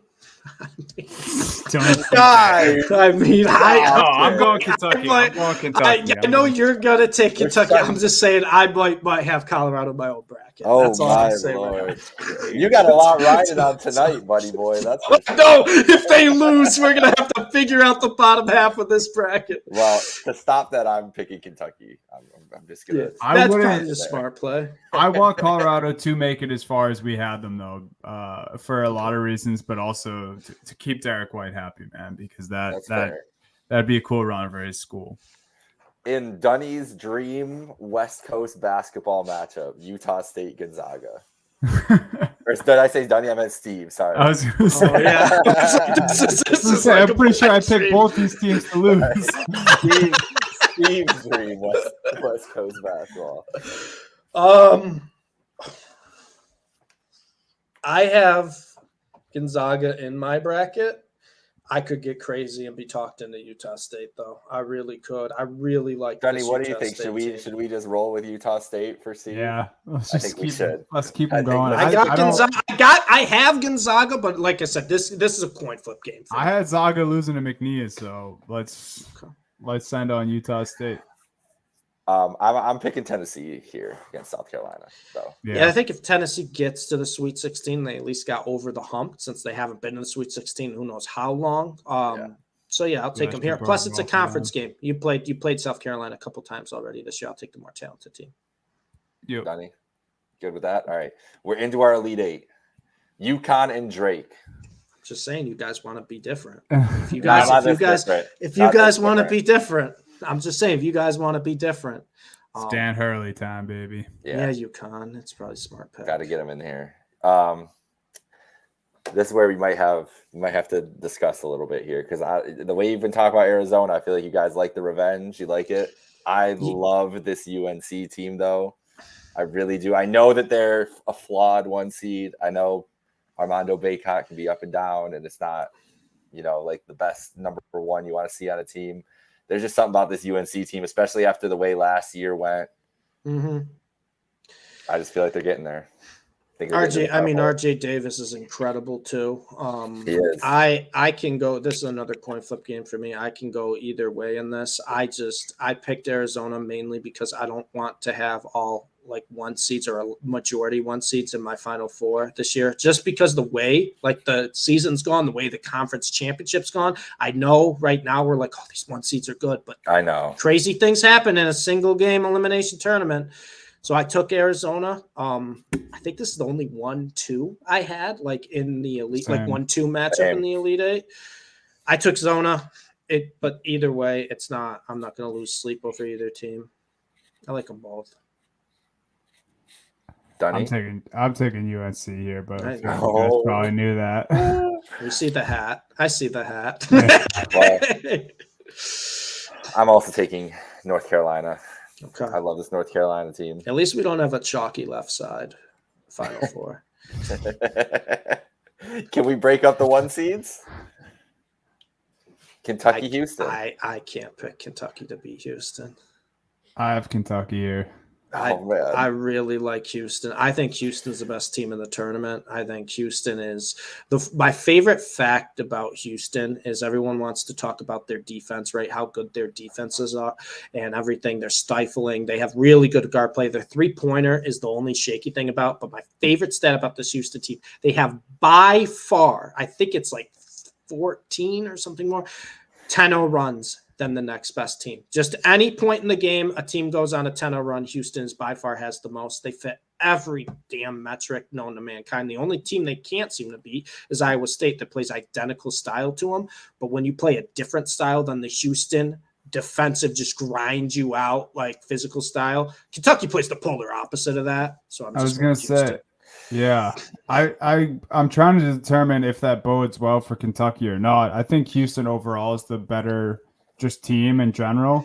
I think if there is a team that's going to stun Houston, I think it probably would be with a high power offense. See, historically, though, or I guess the Houston teams of the past few years, the way to beat Houston is beat them at their own style. They lose a lot more of those like low grind you out type of games where your defense is not giving Houston clean looks than a Kentucky team giving Houston good looks. Houston's just going to be able to set up their defense, get enforced turnovers. So in that scenario, Donnie, I usually lean Houston against teams that play opposite styles than them. Where other examples like I'm trying to think. Kentucky doesn't play a lick of defense, so that's a good point.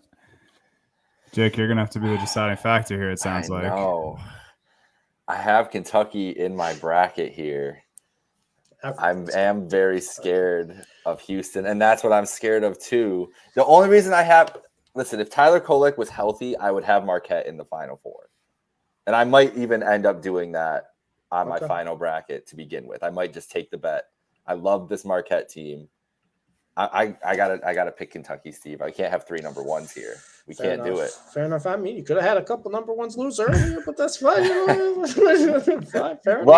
That's what I'm thinking. Like I could just go back to Arizona, change that, and then pick Houston. Nah, we're good. We don't trust Kentucky more. Yep. I do. That's who I've had. I do too. Yeah, okay. So you're picking Utah State here then? The team you love the most? No. I want to. Actually in my bracket, which is funny because Dunny has them losing first round. I actually have Gonzaga in the Final Four out of this region. Okay. But I'll take it's such a chalky Final Four though. We got a 1, a 3, and a 2. I mean, our history of Triple H brackets has not been good anyways, so might as well just go with it. I'll take Tennessee. Yeah. Guys, this is my Final Four. This chalky Final Four. Oh, no. That's what I'm with. So we're doubling down. Mine's very close to this. It's Creighton swapped to Tennessee. I have 0 of these Final Four teams. 0. You don't have UConn? I don't. I have Auburn. I Okay. have Arizona. I have Houston, and I have Gonzaga. Now there's a couple that I might switch. But my thing is I know everyone's taking UConn, and I think UConn's probably the best team in the country. But it's like I just don't want to, so I got to find a spot for them to lose, if that makes sense. So I feel like every bracket I've seen has UConn in the championship, and then on the right side, I don't like the Midwest, and I really do think if you look in the trends the past year, there's always at least one 5 seed or lower that makes a Final Four run. We really have, it's mainly chalky, but there's always that one region or always that one seed, and I think Gonzaga probably has the easiest road to the Elite 8 of any of those higher seeds. I might put Utah State in the Final Four. I don't know. I don't know though. The reason you did that is why I decided to go chalky, because I feel like it could be a chaotic start, and then we just get to like there's 9 good teams. Yeah, I could see that basketball, and that's what it comes down to. So that's what I landed with. We'll see what happens. I don't like chalky Final Fours usually either, and this is just. I've gone through the machinations a couple times. Mm-hmm. Maybe it's Marquette. Maybe it's Marquette's a 2 seed. Yeah, I think this is it. The Kentucky-Tennessee games this year, just watching them play each other, just felt like they were 2 of the best teams in the country. Yeah. That was part of it too, just seeing them against each other. They both both games are great. Dunny, what's your Final Four before we pick ours, and then we'll finish up with that. The left side of the bracket's the same, so I have UConn, North Carolina, and then I have Kentucky and Creighton on the other side. Okay, so we're pretty close. A very blue Final Four. Yeah, that is a very blue Final Four. Well, what do we want? What do we want out of this then? What are we thinking here, guys? I think Kentucky beats Tennessee. Me too. Okay. I do too. And then I have UConn over. I think UConn's just once it gets to this point, I think UConn's a much better team. I mean, yeah, I think UConn's the best team in the country. It's just like I said, I feel like everyone's picking them. Yeah. I don't hate a Carolina Kentucky fan. I don't hate either of the final. I'll let you decide, Jake. I'm just gonna say Carolina, so then you're forced to tie break. Well, so I could go 2 ways. I could just double down on my own bracket and pick what I have, or I could mix it up here and change it up. I'm just going to double down. I have North Carolina in the championship against Kentucky. Okay. That's my championship. So that's our championship. I do think UConn is the best team in the country. Yeah, I do too. If it comes down to a North Carolina game. Second best team. Houston's the best team in my mind. But what do you guys think here? North Carolina. Carolina. I this is the one thing I will say. Kentucky would have to play 6 near perfect offensive games to win the championship because A, they have a tough road, and B, their defense has been putrid all year long. And I just don't think it's sustainable winning 95 to 96 times in a row in a March Madness tournament. Give me Carolina. I don't have Kentucky this far. I get it because of the talent they have. But like I said, that defense scares me because I think it's one of the worst defenses of any of the top teams in the country. I'll take Carolina. I don't hate it. I like this Carolina team a lot. I really do. The ACC's bad, though. The ACC's bad, and that's kind of a big red flag for me. Bad coming from a bad conference. You're just playing bad teams. Bad bracket is what it sounds like. I don't. I mean, I'll take Carolina over Kentucky, though. I can't pick Kentucky with their defense. Imagine I was wearing this hat and took Kentucky. Imagine. So, Dunny, you have Carolina winning it all, or no? No, I have UConn in mine, actually. You have UConn. He's got the hat on that. This is my exact. I wasn't wearing it earlier. This is my exact Final Four and championship and winner. That's how this ended up. That's kind of crazy. It's pretty nuts. Yeah, that's wild. I don't know how we ended up that way, but I think Jake was picking all the tiebreakers. That's why we talked too early. We talked too early and let him pick all the tiebreakers. That's how we ended up here.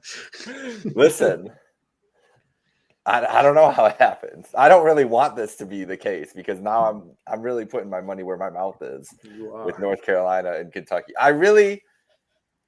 This Marquette really trips me up there. I really think Texas Tech could beat Kentucky in that game. That I is just the think one it's that scares such a me the bad most. matchup for Texas I'm pretty Tech. sure That's It why is. I think I had Marquette in the Elite Eight. I could see that. Yeah, I don't know, man. It just feels this could be this. It does feel more like Steve, you were saying earlier, that it's going to be like last year where it was just extremely chaotic because none of these teams are great. But if there are if there is a division among like the great teams, I feel like these four are in them, and that's how I ended up here. Yeah, the only That's my one for me is just Kentucky's inconsistency scares me a little Yes. bit. That's the only one where I'm like, they really have to play perfect games. But yeah, I don't think you can make a top 10 teams talent-wise in the tournament and not include UConn, North Carolina, or Tennessee. There it is. There it is. Tar Heels. Different. I'll take it. You know what? Yeah. I didn't want UConn out of this. That was what I was hoping. Nah, picking the number 1 overall seed, that's no fun. And I don't want a UConn Houston final. As fun as it would be, I just would be disappointed if this whole crazy basketball year came to that. Mm-hmm. All right. So there it is. We have our national championship in the Happy Hour Hoops March Madness bracket. Thank you guys for listening, watching, all of the above. Don't forget to go download the WinStreakz app, guys. They're our proud sponsor. The WinStreakz app is amazing. You pick 5 games a day, pick 5 teams to be your winners a day, accumulate points based off those winners, and win cash prizes up to $2,000 in cash prizes is possible every week with the WinStreakz app. Don't forget to use our code HHH in the referral code section when you download the app. Download the WinStreakz app. Follow at Happy Hour Hoops on all socials. Follow Trainwreck Sports on all socials. You guys know the deal. And thank you for listening to the Happy Hour Hoop bracket selection. Hell yeah, boys. Let's hope luck, one of these everybody. teams doesn't lose in the first round. Are Tennessee, you ready? I'm looking right at you, bro. If St. Peter's does this again to us. Here's Steve. Here's Steve at let's say Thursday. Have a good night, folks. Later, guys.